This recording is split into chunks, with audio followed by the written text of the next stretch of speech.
Hello, Petal. How you doing? How are things going? How is everything? How's the festive season treating you? Have you got plans, or are you just gonna bunker down and keep quiet? Well, either way, we're definitely gonna be here on Christmas Day, and maybe a few more outside of that, just having live reads, live records, just to keep it all ticking over nicely. Today we're going to do chapter 7 of Here Comes the Sun, which is awesome. I might even do chapter 8, give you 2 in one day, see how well it goes, see how much we've got to do. But as I said, there'll probably be some live records outside of the Christmas Day live session. Now, I'm really looking forward to it. I can't even, because I don't celebrate. I generally just bunker down, keep my head down and keep warm and cozy. I've got a cat body pillow. It's so awesome. It's daft, I know, but it's nice if you sleep on your side and you just cuddle up and you just like make yourself a human burrito in your blankets. And I got 2 new fleeces from Team. That was quite awesome. I'm not advertising anything. I'm just saying I got these massive fleece blankets. One was from the Zon, one was from the Moo, and it's just, oh, they're so cozy. I've just got lots of cozy stuff because my heating's terrible. Because obviously, you know, but there should be changes on that in the new year, hopefully. Cross me fingers. So next week is going to be a busy week, but it is what it is. Just appointments and everything. But I want to just keep recording. As long as my voice holds out, as long as there's no other things going on, then we'll be fine. But, yeah, so I've got one of my cats is had to have a lot of medication, and all of my cats are now senior. I got 5 cats and 2 dogs, and all of them are senior now and all rescues. Because they appreciate you more. You know, they want to be part of a family when they're a rescue, as far as I'm concerned. But yeah, one of them's got what we thought was an oral hematoma, but he's now being tested to see if it's a tumour, because it's not been as good as it was. But to be honest, since he's had his medication, oh my goodness, he's been so much brighter in the last few days. So that's a big worry off my mind. I'm glad about that. Anyway, it's 2 minutes 18 and there's me waffling away again. You know, you should say so. You should say, stop waffling, just get on with the reading. We prefer that, it's nicer. But, you know, I do appreciate all you being here and listening. I appreciate it when you do likes, and I know you hit the notifications bell. I know I keep asking that. You know, share, subscribe, whichever you wish to do. But just sit back and enjoy and have a cup of tea, and or a cup of coffee if you prefer, or even a cup of hot cocoa, or if you don't like that, your cold brew. I still don't understand cold brew coffee. Anyway, if it's a frappuccino and it's all iced and everything, I understand it, but I don't know why people make coffee with cold milk and then they just put cold in it and put lots of ice in. I don't know why they do that, but that's a trend. Same as boba tea and semolina in tea. What are you thinking? It's rude. Right, chapter 7 of Here Comes the Sun by our darling Mr. Tom Holt. Look in Sir Isaac Newton's Principia Mathematica and you will learn all about gravity. Gravity, according to Sir Isaac, is a natural phenomenon, as immutable as it is impersonal. Now it is not, wasn't it debunked? I need to do my research on that one. I'm sure I've read a little article that gravity in Sir Isaac Newton's theory is slightly debunked in his understanding of it, but I digress. Because of gravity, objects stay attached to the surface of the planet instead of flying off into the void. There's nothing mystical or even intentional about it. It just happens because that is how the great machine works. In all fundamentally important respects, Sir Isaac was right. Gravity is, as he observed, a physical force resulting from the interaction of bodies possessing mass upon each other. Ooh, sounds good. It's not dependent upon the whim of any deity or supernatural entity. It can, in other words, be relied on. Provided, of course, that somebody remembers to grease the main drive shaft once in a while. It's not my job, complained the head technician loudly above the ear-splitting scream of grinding diamonds. By rights it's down to maintenance too. The technical supervisor snarled at him. Well, he observed superfluously. "Whoever was supposed to look after the sodding thing, it's seized. The gearbox is completely stuffed. Look out," he added, as a chunk of diamond shrapnel flew past his ear. "Bugger me, Fred, the old bloody thing's breaking up. We'd better get you switched off quick." The head technician stared at him. "You can't do that, you lunatic," he said. "Switch this lot off, you'll get people drifting off into space. We'll be lynched." "Look," replied the supervisor, "either we switch the bugger off or it'll switch itself off. Something's got to be done, right?" For the next second and a half, speech was impossible, as the bearing manifold suddenly shattered, spraying excise diamonds about like birdshot. The head technician dived behind a flywheel and put his head between his knees. "Come out of here, you coward," yelled the supervisor. "Not my problem," the head technician shrieked back. "You look in the files, chum. You see, I wrote a memo about it 5 years back. I warned you lot that if the old gearbox was not renewed—" "Shut up," the supervisor observed, "and bring me a spanner. All we've got to do is slip the clutch and let it freewheel while we bodge up the transmission. Its own momentum will keep it turning for hours." The head technician considered this for a moment.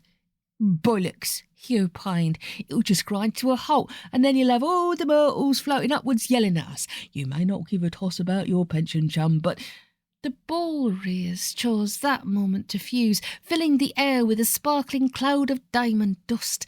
Planet Earth wobbled sharply on its axis. "All right," hissed the head technician. "Only if this goes wrong, you just remember it was your idea, right? You gave me a direct order and—" "Shut up," the supervisor reiterated, "and find me that spanner." A few moments later, planet Earth stopped shuddering and began to spin noiselessly, easily round its axis, and it began to slow down. "Ouch!" said Jane aloud. It hadn't been her first choice as a flat. It wasn't really her kind of neighbourhood. It was a fair old height to the station every morning. The bedroom wall needed papering badly. The doors stuck in winter, and there was something of a condensation problem in the kitchen. But hitherto, at least, she'd never had any problems with the ceiling being too low. Until now, apparently. She looked down. Yes, there was the floor, just where she'd left it.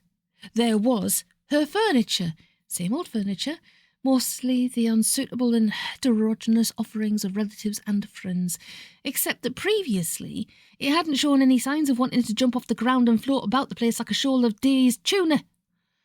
And there was her breakfast, mug of coffee, slice of toast, swimming obligingly towards her through thin air. She grabbed at the coffee cup as it floated past, missed the cup but not the handle, and spilt the coffee. It fell upwards and splashed against the ceiling. Gingerly, and conscious that there were rather more cobwebs up here than Mrs. Beeton would have approved of, Jane raised her left hand above her head and pushed the ceiling away from her.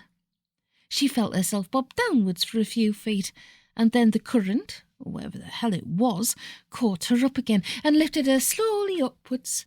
She kicked viciously with her feet, violently, but it didn't help. She hit her head gently on the lampshade, pushed off again, and walked on her hands across to the door frame. "Somebody," she said to a passing telephone directory, "is going to have some explaining to do." The directory fluttered its pages and continued to drift upwards until it was splayed open against the plasterwork. Jane gripped the wooden frame of the door with both hands and tried to haul herself downwards. "That's better," she said, as her feet connected with the carpet. She looked down. The fibres were trying their best to stand on end, giving the impression of one very frightened Axminster. Worse still, all the dust she hadn't got round to hoovering out of it was slowly rising. It got up her nose. She sneezed. A flower vase drifted past her, upside down and bobbing about erratically as air escaped out of its inside. Now this would not do at all. She managed to propel herself onto the back of the kitchen table, which was passing by slowly, and ponderously, a mere foot or so above the ground. As she had hoped, her weight helped to push it down, and she found herself a mere 6 inches above floor level. What she needed now, she reckoned, was some sort of punt pole. A passing golf umbrella solved that problem. Narrators know I cannot abide golf umbrellas, especially when people who are like walking in the rain with a massive great golf umbrella in the street. Now, it's generally fellas who probably likely play golf, but like they're poddling along and they've got this massive great golf umbrella and there's only them under it. This is a golf umbrella that could fit 4 people under. Let alone that, and they poke you in the eye, they poke you in the head, and all this sort of thing with the spokes of them. But when it stopped raining and they've wrapped them up and they're pondering along with them like they're some sort of lord of the frickin' manor. You're like, what's wrong with a miniature little telescopic brolly that you can either fit in your pocket or you can fit in your handbag, and then when it starts to rain unexpectedly, but let's face it, if you're in England, you know when it's going to flip and rain, which is pretty much every day, all the time. I digress. But what's wrong with a little pop-up umbrella that you can just go bip, bip, bip, bip, shoo, ping, and then you can have it over your head, and if you don't have a hood or a hat, but you can have it over your head, bip, bip, bip, bip, bip, and then when it stops raining, you just put it back in its little thingy, and then you shake it out and you squeeze it up. And I'll try it when I get home. I'll open it up when I get home and I'll pop it in the bath and it'll be nice and dry. And I've not poked anybody in the eye. I've just had it in my own personal space, my own personal area, and I don't look like a complete twat. Never. And I've completely lost my space. I have a bit of an issue with brollies. Oh my goodness me. Right. A passing golf umbrella solved that problem, and soon she was punting cautiously across the floor, steering clear of drifting armchairs and trying not to hit the walls too hard, towards the window. She had an idea that things were going to be a bit surreal out there, and it was a pity that her camera was presently nuzzling against the ceiling roars like a small black remora. "Good Lord," she said. In a way, it was really rather beautiful. Peaceful, certainly. The drivers of the cars had mostly had the sense to switch off their engines, and they were now simply drifting aimlessly a few inches off the ground, while airborne pedestrians hung on to their door handles. A school of red buses sailed gently past the request stop opposite the corner shop, while the newsagent's stock in trade sailed gracefully, almost majestically into the air, flapping their leaves like enormous slow-motion herons. An open umbrella fluttered away past her window on its way to the stars. "You see what I mean?" said a voice above her. She looked upwards to see Star flat on his back against the ceiling. She tried not to laugh, but, well, there are limits. "I'm sorry," she said, "but you look so—" "I know," he replied sadly. "You think you're having problems. Just count yourself lucky you've got a corporeal body. You have no idea how difficult it was getting here." Jane pushed hard on her umbrella, and the table rose upwards. She was just able to grab hold of Staff's left foot before it fell floorwards again, and she towed her visitor down with her. As she had expected, he weighed nothing. A little undignified scrambling enabled Staff to get onto the table, and he secured himself to it by wrapping his arms around one of the legs. Even so, the lower half of his body pointed resolutely upwards. I love that word. Narrate is not resolutely. I love that word. With the result that he looked like nothing so much as a large, respectable tadpole. "Anyway," he said, "surely now you can't deny that there is a problem." "Oh, there's a problem, all right," Jane agreed. "Like, how am I going to get coffee stains off the ceiling? It's Artex, you know." Narrators know I also cannot abide Artex. I have it in my own home. I mean, the thing is, if it's smooth Artex, you can clean it. If it swirls, you can clean it. But if it's that stippled frickin' Artex, it grabs hold of every little bit of damp and moisture and you can't clean it. Yeah. That's a job for next year. I've got to strip the Artex off the ceiling. I sound like such a boring person. Anyway, rock and roll. "I gathered," Staff replied. "It's like sandpaper, that stuff." Narrator's note, agree. "Oughtn't to be allowed." Narrator's note again, doubly agree. "Sorry." "Not your fault. Look," he went on, unless we find some way of getting things sorted out, it's going to get worse. You must see that. But, Jane started to say, then she corrected herself. Are you sure I'd be able to help? She said. Yes, Staff replied. You and others like you. But first, you see, if you make a go of it, we can recruit others. Management won't be able to stop us. We'll be able to fill all the vacant posts, get the plant and machinery properly serviced. That way we won't have all of our staff and resources tied down coping with emergencies. He paused to fence away a teapot that seemed to want to get inside his jacket. Come on, he said. What do you say? Anything's got to be better than this. Suddenly, the world started to move again. For a split second, Jane felt it distinctly, the violent shock of an incredibly rapid acceleration, rather like the awful feeling you get the first time you're in an aeroplane taking off. Then, she was rather too preoccupied with the spectacle of all her possessions falling to the ground and smashing into teeny-tiny pieces to bother with detailed observations of that kind. Right, she said, and using her thumb and forefinger, picked a razor-sharp shard of casserole out of her hair. Outside, the air was suddenly full of the sound of so many motorists restored to normality and lamenting their lost no-claims bonuses with the help of their horns.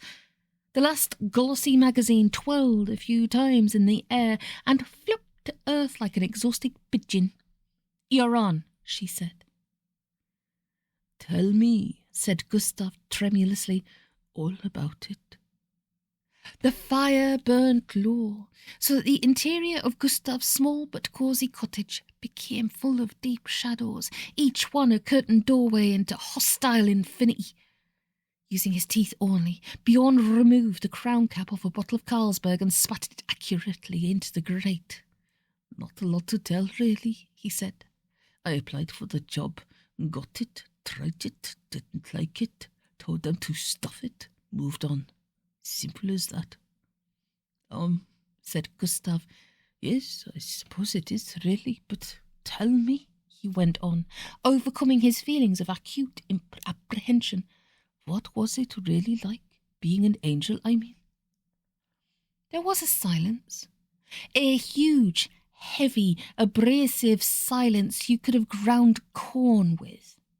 The firelight glinted red on Bjorn's eyes, making Gustav shrink back into the chimney corner.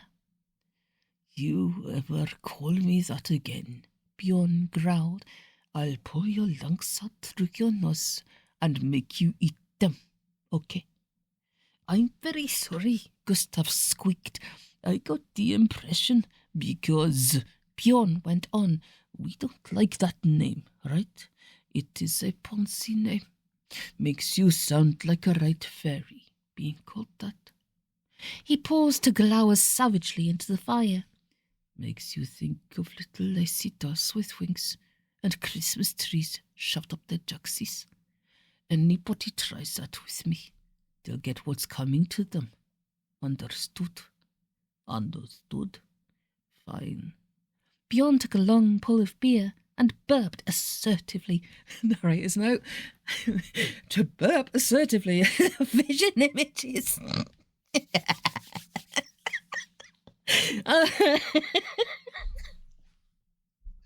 I've never understood him so.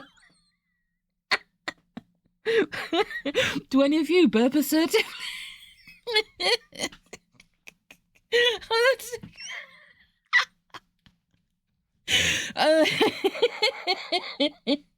I'm so sorry. Oh my goodness.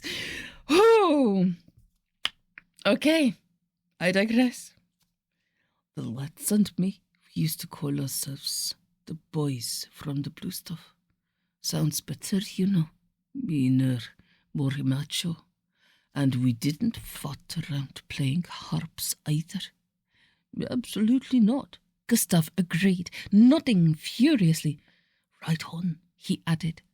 Right on what? Sorry. Bjorn drank some more beer and scratched his ear thoughtfully. I'm not saying we didn't have a few laughs, mind. I mean, it wasn't all answering prayers and polishing the sun. Bloody awful job that was. He parenthesized, took the skin off your knuckles if you weren't careful. Bloke I worked with, he got his fingers caught in the works when he was trying to clean them out, and nobody noticed. They launched the damn thing same as usual, and he was left there, trapped dangling by his fingers, yelling his head off, but nobody heard. You just imagine that, he went on. After a deep shudder that started just below his neck and finally earthed itself out through the soles of his feet. Just imagine it, hanging by your fingers from that bloody great hot thing, miles above the ground, for a whole day, and when he tried to get compensation, what did they say? Should have observed the safety procedure, they said. All his own silly fault. Served him right. He went a bit funny in the head after that, so they put him on earthquakes. Nobody notices if you're a bit funny in the head on earthquakes. I see, said Gustav. Well, we were always having them. Bjorn ground on, staring straight in front of him into the fire. Industrial accidents, they called them. Only some of them weren't accidents, if you ask me. You can't tell me a grown man suddenly falling off a perfectly wide, fenced-off catwalk into the works of the grass-growing plant was an accident or a coincidence. Just so happened he'd found out about the foreman and the cocoa money, that's all. Of course they hushed it up, blamed it all on the frosts, they did. Gustav smiled and tried to seep away into the cracks between the stones, but there was too much of him for that. Oh, gosh, he said. Right bastards, some of those foremen were, mind. Bjorn went on. There was one when I was on Miracles. Some years ago this is, because they've closed that department down now. Evil Neville, they used to call him. Short, round bloke, face like a road map. Whenever we were told to turn water into wine, he'd be in there with his mates and a couple of 100 jerry cans, and the poor bloody punters who would have to make do with water turned into lager. Couldn't tell the difference half the time. No wonder the whole department got such a bad name with the high-ups. Talking of which, you got any more? He waved the empty bottle, and Gustav, simpering, fetched another. It had cobwebs on it. Cheers, Bjorn said. He decapitated it, absent-mindedly swallowed the top, and slurped deeply. It sounds very unpleasant, Gustav said. Unpleasant? Bjorn sniggered noisily. You're telling me, sunshine. I could tell you some stories, no worries. What about that time we were working nights and Norman the headbanger got completely rat-assed and left his brother's old van parked right in the middle of the Great Bear? Or there was a time Mad Trev and me were working on rivers and Trev got taken short just before the flooding of the Nile. Those Egyptians sure got a shock that year, I'm telling you. He laughed brutally. Gustav closed his eyes and felt sick. He had a little picture of an angel over his bed. His mother had put it there years ago, telling him that it would watch over him while he was asleep. As soon as he was alone in the house again, he told himself he'd get a shovel and bury it under the oak tree. Not that it was all bad, mind, Bjorn was saying. There was guard duty, for instance. I liked that. They gave you this flaming sword, and you stood about in front of the gates of Eden, and anybody who was daft enough to try and get in there, shunk. He made a sharp, graphically illustrative movement with the bottle, spilling the last few remaining suds it contained over the back of his hand. Don't get up, he said, in that cupboard, right? He lurched to his feet and went to the cupboard. Gustav shut his eyes. Yeah, he heard Bjorn call out. There's no more beer left. That's a bummer. Hold on, though. This'll do. Cheers. Oh, wonderful, Gustav thought. He's found the paint thinners. Narrator's note, I don't need to tell you, do not do this. Do not drink paint thinners. It does not end well for anybody. Yes. Help yourself, he said in a small, tiny voice that he barely recognised as his own. Anyway, Bjorn said, sitting by the fire again and wiping the neck of the bottle. I stuck it as long as I could, but in the end, I couldn't stick it any more. Really? Yeah. Bjorn drew heavily on the bottle. Winston licked his lips. I reckoned it was, well, brutalising me, you know? Like when I was young, they said I was sort of sensitive, you know, feelings and all that. So I reckoned if I stick this job any longer, what's going to happen to me? I could end up turning into a really nasty person if I wasn't careful. So I quit. Probably I was just imagining it, he added. But you can't be too careful, right? I mean, there's integrity for one thing. Right. So, Bjorn said. Then he sat silently for a very, very long 8 seconds, glaring viciously into the fire. Just as Gustav was beginning to feel a scream welling up inside the pit of his stomach, Bjorn got up, drained the bottle, and put it down on the table with a bang. You know what? He said. It's done me good, you know, talking about it. I feel... He burped savagely. Narrator's note again.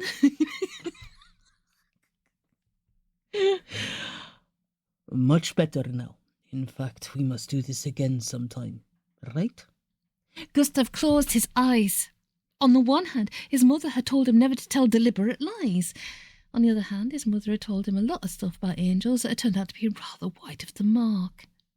Right, he said. I'd like that. Yeah.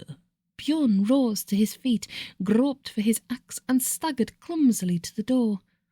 Struth, he said, poking his head out into the cool, sweet night air and sniffing distastefully. Smells like armpits out here. Cheers, then. Cheers. Gustav closed the door after his guest, bolted it, put the shutters up, and collapsed into his chair, trembling.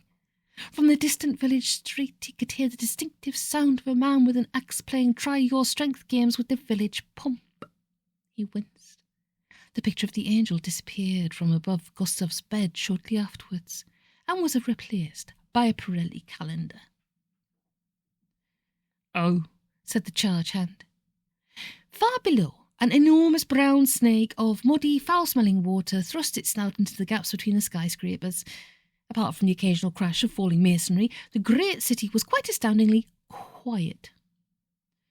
Oh, thought you meant Memphis, Tennessee, the charge hand went on, slightly apprehensively. So, there's another Memphis, is there? That's confusing.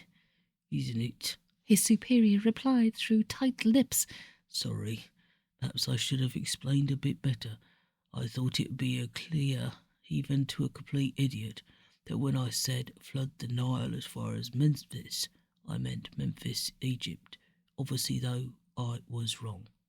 He pushed his cap onto the back of his head and scratched his bald patch thoughtfully. You know what? He added after a moment. This is going to take a bit of sorting out, this is.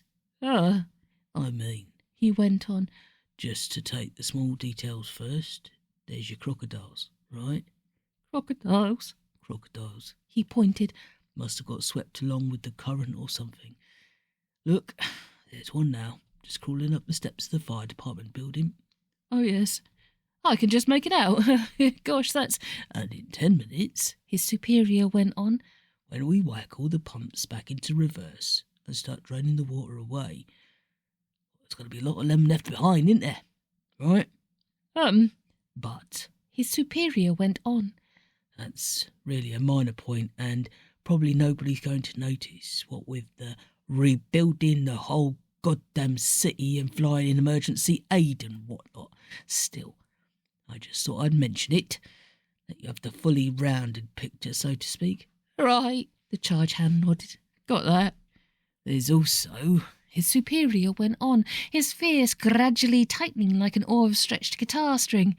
The fact that the Egyptians are now one river short. They are not going to be pleased, you know. I get the feeling they're, you know, attached to it. Yes? His superior nodded. You've been working in this department long? He asked. The charge hand did some mental arithmetic. Not very long, he said. How long exactly? 8 hours, the charge hand replied. Before that I was on truth. Truth. I see. His superior nodded a couple of times and then a few times more, simply out of momentum. Doing what exactly? Sorry? I made the tea, the charge hand replied. And sometimes I went out to the shop to get donuts and things. We used to do a lot of just sitting about, in truth, you see. That follows. It's the daughter of time, you know, truth, the charge hand added nervously. Not many people know that, but it's, Right. His superior jammed his cup squarely on his head, lifted his sagging shoulders and scribbled on his clipboard so hard that the point of his pencil snapped. The fragment of graphite flew wide, tumbled down through the firmament, hit the earth just outside Petrograd, and ended up in the State Geological Museum marked fragile. I guess we better make a start on getting it sorted then. First, we'll need a Form KRB1, supported by a blue chit and a requisition in Form 4. The charge hand made a note in his pocket book. Got that, he said. Right. After that, his superior went on. We'll need a couple of buckets and some mops. 2 buckets, the charge hand said slowly as he wrote. Assorted mops, yes? That'll do to be going on with, said his superior. So I'll leave you to it, all right? But, after all, said his superior, a rainbow plainly visible through his torso. You're the charge hand. Says on your badge. Good luck. He retreated rapidly, and soon was nothing more than a tiny speck, indistinguishable among the flock of ibises circling the helipad on the roof of the First Consolidated Bank. The charge hand stood for a while, looking in the direction he had taken, and then frowned and said something under his breath. It might have been bucket, or at least something quite similar. Excuse me.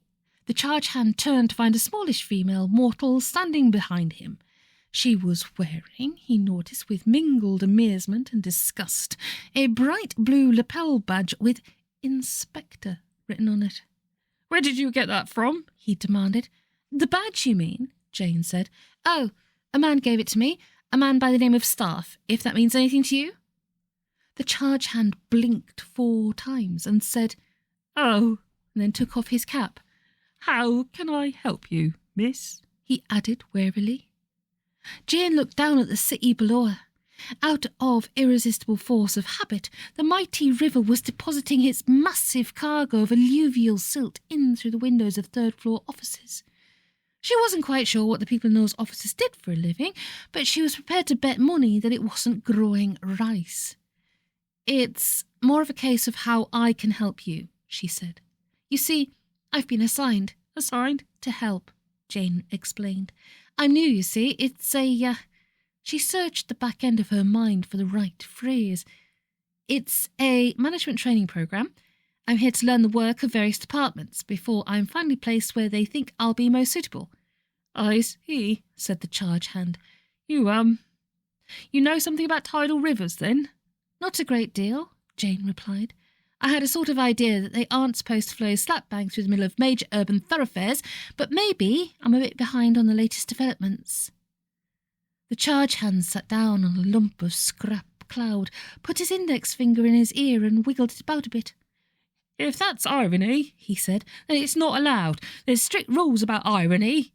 Really, Jane said, looking at the city. You know, I think we ought to do something, don't you? The charge hand sighed. Yeah, he said. All right, I'll fetch the buckets. Jane looked at him for a moment and considered reminding him about the irony statutes. And it occurred to her he might be serious. No, she said, as calmly as she could. Don't do that. I've got an idea. Oh my goodness. Well, can you imagine it though? Can you imagine a whacking great big river going straight through the middle of a city? But not just straight through the middle of the city like it was a torrent or something like that, but up in the air to the 3rd story. It's kind of like you'd be looking up and you'd be like, oh, look at that. Imagine. A lot of people, I'd imagine, wouldn't even notice on a day-to-day basis. They'd be just like, doop-a-doop-a-doo, pootling along, going to me Starbucks, doop-a-doop-a-doop. You know, they wouldn't even look up. They wouldn't even know. So I think the only people that would really notice those who were in the offices, if the offices, you know, I mean, if you're in a third floor office, I used to work on a 13th floor office, and it didn't have, the windows wouldn't open, which I thought was strange, because you're going to need them to open for some circumstances. And it relied on air conditioning, this particular one. It was the AA building in Basingstoke. Basingstoke. But when you work in an office like that, they're generally open plan. And you don't end up looking out the window. So really, who would notice? These things that go through my mind on a daily basis. So, please let me know how you're doing. We're going to try and keep together and keep up to date over the next couple of weeks of the festive season. Yay! Things I like celebrating year round. You know, getting together year round, doing nice stuff all year. And then I know it's got the decorations and the festivities, and I think it's wonderful for the kiddies, and you know, for people that celebrate Christmas, it's absolutely lovely. It's absolutely amazing. But to be perfectly honest, I do like to just tuck myself in and just be quiet and sleep the whole day until it goes away. So this actual event that we're going to be having on Christmas Day is kind of like going to be quite unusual, because I'm actually going to be a functioning human being interacting with other human beings. But yes, I've been looking at some of the stories. In one of the books I was like, oh, this isn't as entertaining as I hoped it would be. So I'm going to have to do a little check about the books before I read through them. But we're definitely going to read 2 of the stories, maybe even another chapter. Excuse me. Sorry. But please stay safe. Keep yourselves warm if it's cold. Keep yourselves hydrated if it's too hot. Take care of yourselves. Please let me know how you are. You can send me an email. You can leave a comment, whichever you prefer to do. I don't mind. You know, we've just let me know you're doing okay. And it's that time of year where we've all got to keep touching base with others. Yes, well, year round really, but especially this time of year. Anyway, yes, please let me know how you're doing. Let's all kind of like keep together and get through the next few weeks, and then we will see what happens for the new year. We're looking forward to it. Yes, indeed. Rar. But yes, take it easy, Petal. Talk to you soon.